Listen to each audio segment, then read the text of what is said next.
متقی کس کو کہتے ہیں جی؟ اچھے آدمی کو. کس کو کہتے ہیں؟ اچھا آدمی کون ہے؟ جس کے کپڑے اچھے ہیں؟ نہیں.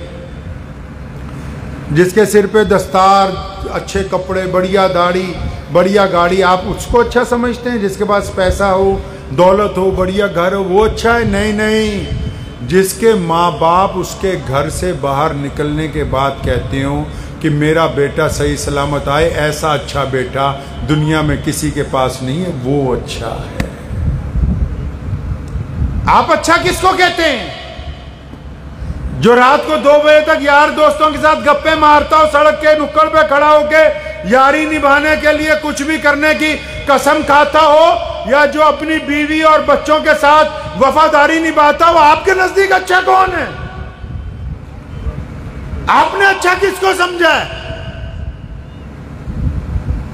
آپ نے اچھا کس کو سمجھا؟ وہ بیوی جو صبح شام گھر میں فساد برپا کر دیتی ہو، یا گھر سے باہر سے آئے ہوئے پریشان حال خامد کو بار بار حوصلہ دیتی ہو کہ نہیں، ہم ان پریشانیوں کو شکست دے کے آگے بڑھیں گے، ایک دن آئے گا جب ہم کامیابی کی سیڑھی پر پیر رکھیں گے. آپ اچھا کس کو کہتے ہیں؟ جس کا پڑوسی اس انتظار میں دروازے پہ بیٹھتا ہے کہ بھائی صاحب آئیں گے تو سلام دعا کر کے اندر جاتے ہیں، یا جس کا پڑوسی دروازہ بند کر لیتا ہے کہ یہ مصیبت گزر جائے تو دروازہ کھولوں، آپ اچھا کس کو کہتے ہیں؟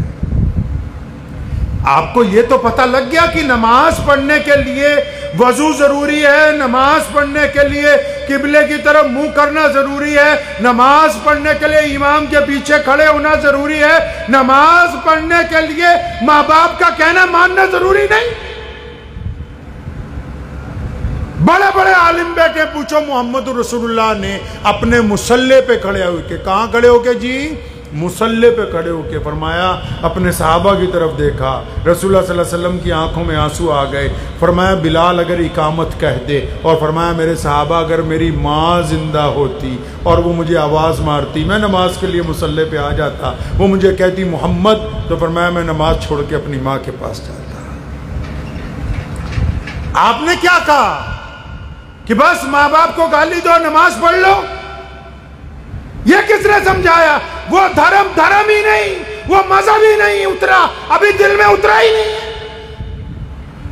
انہوں نے سوچا اللہ چاہتے ہیں ہمارے آگے سجدے کرو. اللہ نے قرآن میں کہہ دیا کہ میں چاہتا ہوں کہ تمہارا سجدہ اس لیے تاکہ تم اچھے بن جاؤ. کہا کہ روزے اس لیے رکھوا رہا ہوں تاکہ تمہارے گناہ جھڑ جائیں، زکوٰۃ اس لیے دلوا رہا ہوں تمہارا مال پاک ہو جائے. فرمایا مومن وہ ہے جس کا پڑوسی اس کے شر سے محفوظ ہے. ہم نے کہا نہیں، دنیا کی زندگی الگ ہے، دین کی زندگی الگ ہے. بس مسجد میں جا رہے ہیں اور آرام سے نماز پڑھ رہے ہیں، گھر میں ماں باپ رو رہے ہیں. تو میں عرض کر رہا تھا کہ میں وہاں پڑھنے گیا جب مالیر کوٹلہ مفتی صاحب کے پاس، تو حضرت کو میں بتا رہا تھا کہ میرے والد نے مجھے بتایا کہ بیٹا ماں کے پیروں کے نیچے جنت ہے تو یہ ایک طرح کا چٹکلا ہی سمجھیے. تو والد نے بتایا کہ ماں کے پیروں کے نیچے جنت ہے. جب میں وہاں گلی میں پھر رہا تھا تو تقریباً میں 13-14 سال کا ہوں گا، تو مجھے 3-4 لوگوں نے ٹوکا، کہنے لگا وہ ملا وہ تیرا پجامہ نیما ہے، مطلب یہ کپڑا نیچے ہے، ٹکنوں سے نیچے ہے. تو میں کہا پھر کہتا جہنم میں جانا تو نے؟ تو میں کہا بھائی جنت میں کیسے جائیں گے؟ تو کہنے لگا اگر اس کو اونچا کر لو تو جنت میں جاؤ گے. تو آپ یقین مانے میں کوئی اس میں بناوٹی بات نہیں کر رہا. تو میں بڑا حیران ہوا. میں نے کہا گھر والے کہتے ہیں ماں کے پیروں کے نیچے جنت ہے، یہ مدرسے والے کہتے ہیں کہ جنت ٹخنوں میں پھنسی ہوئی ہے، پجامہ نیچے کرو گے تو جہنم میں، اوپر کرو گے تو جنت میں چلے جائیں. تو جیسے جیسے عمر بڑھتی گئی، پڑھتے گئے، میں نے اپنے والد شیخ اسلام مولانا حبیب الرحمان ثانی لدھیانوی رحمۃ اللہ علیہ، اسی سال ان کا انتقال ہوا، میں اسی سال اس پوسٹ کے اوپر آیا. تو میں نے اپنے ابا جی سے کہا، میں کہا جی وہ یہ لوگ کہتے ہیں، آپ کہتے تھے ماں کے پیروں کے نیچے جنت ہے، یہ کہتے ہیں گٹیاں چ پھنسی ہوئی ہے، پجامہ نیچے تے جہنم چ اوپر تے جنت. تو بخاری شریف میں لکھا ہے پیارے نبی حضرت محمد رسول اللہ نے فرمایا کہ اپنے پاجامے اونچے کرو ٹکنوں سے. بات صحیح ہے بالکل, اوپر رکھنا پڑے گا کپڑا, اس میں کوئی مسئلہ نہیں کہ اوپر نہیں رکھنا پڑے گا. لیکن ابو بکر گئے, سیدنا ابو بکر کا جسم ایسا تھا کہ بار بار پجامہ جو لاچا باندھتے تھے ڈھلک جاتا تھا. ایسے بہت سارے لوگ ہوتے ہیں. فرمایا یا رسول اللہ آپ کا فرمان سنا میں گھبرا گیا, میرا لاچا بار بار کھسک جاتا ہے. وہ فرمایا ابو بکر آپ کے لیے تھوڑی کہا ہے, میں پھر کہتا ہوں مسئلہ وہی ہے, رکھنا اونچا ہی ہے. سیدنا ابو بکر نے پوچھا یا رسول اللہ اس کو اونچا کیوں کروایا؟ فرمایا اونچا اس لیے کروایا کہ مکے کے جو چودھری ہیں, یہ مسلمانوں میں جو بڑے بڑے لوگ ہیں, یہ بڑے بڑے جو سرمایہ دار ہیں, یہ جو اپنے آپ کو کہتے ہیں ہم شہزادے ہیں, ہم مالک ہیں, یہ زیادہ جو پڑھ لکھ گئے ہیں, یہ جن کی گردن میں سریا لگ گیا, جو ایسے چلتے ہیں گردن اٹھا کے.